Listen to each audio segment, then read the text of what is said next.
I want to be frank, I don't think we don't have high expectations. I don't believe anything's going to happen whether you like it or not until እኔና ፑቲን ከለለን ምንም አይፈጠርም።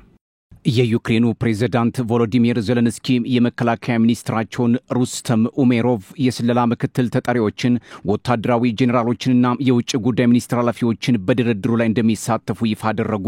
የአሜሪካ ውጭ ጉዳይ ሚኒስትር ማርኮ ሩቢዮ በቱርክ ኢስታንቡል በሚደረገው የዩክሬንና ሩሲያ ድርድር ለውጥ እንዲመጣ ዶናልድ ትራምፕና የሩሲያው ፕሬዝዳንት ቭላዲሚር ፑቲን መገኘት አለባቸው አሉ። እኔና ፑቲን ካልተገናኘን ድርድሩ አይሳካም ሲሉ ትራምፕም ተናገሩ። በፈረንጆች 2022 ከዩክሬን ጋር ተጀምሮ ያልተሳካውን ድርድር የሚመሩት ሜድቬንስኪ የሩሲያ ልኡካን እንደሚመሩም ክሬምሊን አስታወቀ።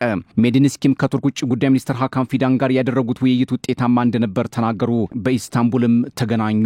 የዩክሬኑ ፕሬዝዳንት ቮሎዲሚር ዜሌንስኪ ሀገራቸው በቱርክ ኢስታንቡል ለሚደረገው ውይይት ልኡካን እንደምትልክ ገልጸው ከሩሲያ የተላከውን ቡድን ግን አሳፋሪና ዝቅተኛ ደረጃም ያለው ልኡካን ጁኒየር ኤንድ ሸም ዴሌጌሽን ሲሉ አጣጥለውታል። ዜሌንስኪ በቱርክ አንካራ ከፕሬዝዳንት ሬሲፕ ጣይብ ኤርዶዋን ጋር ያደረጉትን የሁለትዮሽ ውይይት ተከትሎ ከፍተኛ የሩሲያ ልኡካን ባለመኖሩ ሞስኮ ለትራምፕና ኤርዶዋን ክብር ዝቅ ያለ ግምት አሳይታለች ብለው ከወቀሱ በኋላ ፑቲን እንዲገኙ አጥብቀው ጠይቀዋል። ኤርዶዋን ግን እስካሁን ፑቲንን አስመልክቶ የተናገሩት ነገር የለም። ዝቅተኛ ልኡካን የሚለው የዜሌንስኪ ንግግር ያስቆጣቸው የቭላዲሚር ፑቲን ረዳት ቭላዲሚር ሜድቬንስኪ ሁሉም የክሬምሊን ቡድን ብቃት ያላቸው እንጂ ዜሌንስኪ እንደሚሉት አይደሉም ሲሉ ተችተዋል። የሩሲያው ፕሬዝዳንት ረዳት ቭላዲሚር ሜድቬንስኪ በኢስታንቡል እንደገለጹት አሁን ላይ በቱርክ የሚደረገው ውይይት በ2022 የተካሄደውን ያልተሳካ ድርድር ሩሲያ ቀጣይ አድርጋ እንደምትመለከተው ሲሆን አክለው ከኪየቭ ጋር ቀጥተኛ ውይይት ማድረግ የምንፈልገው ዘላቂ ሰላም ለመፍጠር ነው ሲሉ ተደምጠዋል።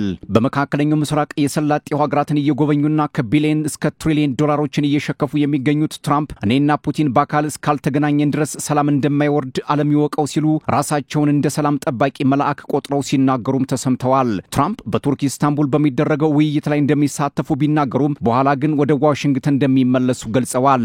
የአሜሪካ ውጭ ጉዳይ ሚኒስትር ማርኮ ሩቢዮ በበኩላቸው በደቡባዊ ቱርክ አንታሊያ ከሰሜን አትላንቲክ የጦር ቃል ኪዳን ጥምረት ኔቶ አባል ሀገራት ውጭ ጉዳይ ሚኒስትሮች ጋር በነበራቸው ቆይታ ፕሬዝዳንት ትራምፕና ፑቲን ፊት ለፊት ተገናኝተው እስካልተነጋገሩ ድረስ ለውጥ አይታየኝም ካሉ በኋላ ሩሲያ የላከቻቸው ልኡካን ድርድሩን ተሻጋሪ እንዲሆን የማድረግ አቅም የላቸውም ሲሉ በነገር ወረፍ አድርገዋቸዋል። የሩሲያና ዩክሬን ጉዳይ በሁለቱ ሀያላን ሀገራት ማለትም በዋሽንግተንና ሞስኮ ትከሻ ላይ መውደቁን አመላካች ነው የሚሉ ማልታጡም። ከቱርክ አሜሪካ ዩክሬንና ሩሲያ የተውጣጡ ልኡካን ከፈረንጆች 2022 ወዲህ ለመጀመሪያ ጊዜ ፊት ለፊት በዩክሬንና ሩሲያ ጉዳይ መክረዋል። በዚህ በኢስታንቡል ጉባኤ በሚደረገው ድርድር ላይ ዩክሬን ገለልተኛ ሀገር እንድትሆን የወታደራዊ ኃይል ቁጥሯን እንድትቀንስና የኔቶ አባልነት ፍላጎቷን እስከ ወዲያኛው እንድታቆም የሚሉ ጉዳዮች እንደሚነሱበት ይጠበቃል ሲል የቢቢሲ ዘገባ አመላክቷል። ነገር ግን ዩክሬን እነዚህን ቅድመ ሁኔታዎች እንዴት ታስተናግዳለች የሚለው ነገር የስብሰባው ፈተና ሊሆን እንደሚችል ተንታኞች ተናግረዋል። ሩሲያና ዩክሬን ለድርድር በኢስታንቡል በተቀመጡበት ሰዓት የሩሲያ ጦር በምስራቅ ዶኔስክ ግዛት የሚገኙ ሁለት ትላልቅ መንደሮችን መያዙን ገልጿል።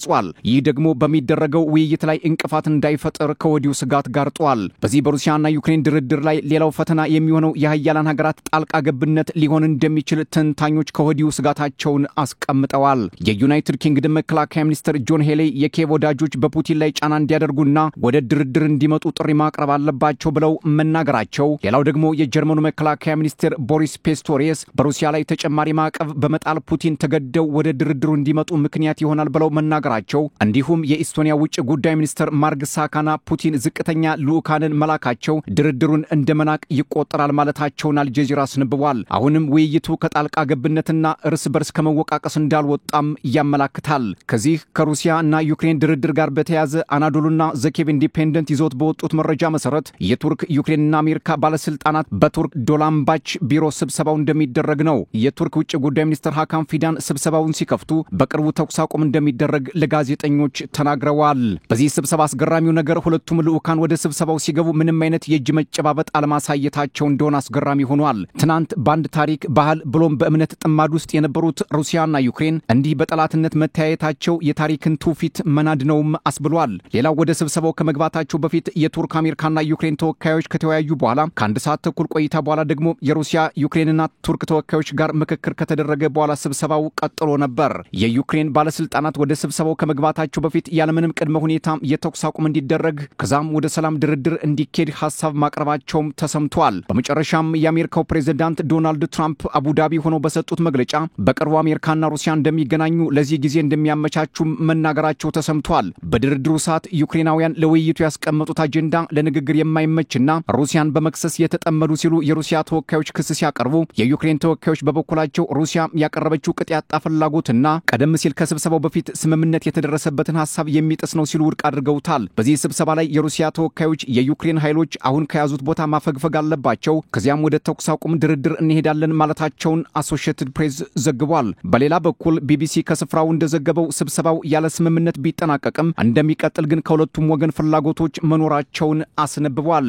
ዓለም በጉጉት ሲጠብቀው የነበረውና ቱርክ ደፋ ቀና ብላ ባስተናገደችው የኢስታንቡል ጉባኤ እንዲሁም የ3 ዓመቱን ጦርነት ሊፈታው ይችላል የሚል ተስፋ ጭሮ የነበረው ውይይት ተጨባጭ ፍሬ ሳያመጣ መጠናቀቁ አሁንም ጦርነቱ እንደማይቆም ማሳያ ነው ሲሉ የፖለቲካ ተንታኞች መናገራቸውን ቀጥለዋል።